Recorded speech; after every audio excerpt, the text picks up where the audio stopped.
It can happen to anybody, and it's different for everybody too.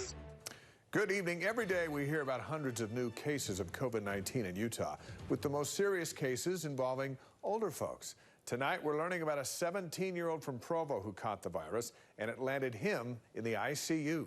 News specialist Tanya Dean is live in Provo with the exclusive interview. Tanya, it sounds like he was an otherwise healthy kid. Yeah, Dave and Deanie, that's what his mom says. Carson Flake plays football here at Provo High School. He's active, works out every day, and doesn't have any health problems. But last week, he started getting really sick and even coughing up blood. And that's when they found out he was positive for COVID-19. He's a pretty active kid. I mean, he's a big boy. He's 6'4", 300 plus pounds. So he's a really healthy kid. Lloydise Flake is used to seeing her son Carson like this, all suited up for game day and sometimes appearing larger than life. But this I was terrified.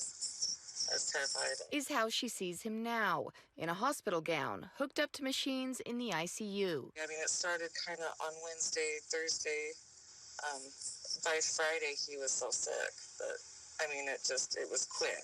Lloydie says Carson was on vacation to Texas last week with his dad and his siblings. He got home on Friday, and she took him to Instacare the same day when he started coughing, vomiting, and running a high fever.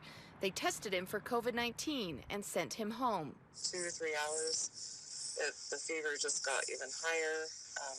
He couldn't breathe at all, so I rushed him back to the ER. He went home again, but not for long. On the 4th of July, he started coughing up blood. It was back to the ER, and test results came back positive for COVID.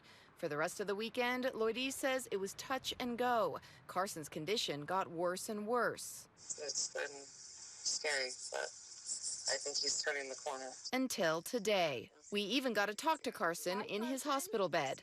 I was just out. I couldn't do anything. He didn't have much to say, but that's to be expected from a 17-year-old that just kicked COVID. It can happen to anybody, and it's different for everybody too. And can't wait to take those same defensive skills back to the football field. I'm super excited. Lloydise thinks Carson picked up the virus in Texas. All the family members that went with him are now in quarantine, but none of them are showing any symptoms. Now, his mom is surprised that he got so sick, but she's happy to report that today he's out of the ICU and doing much better.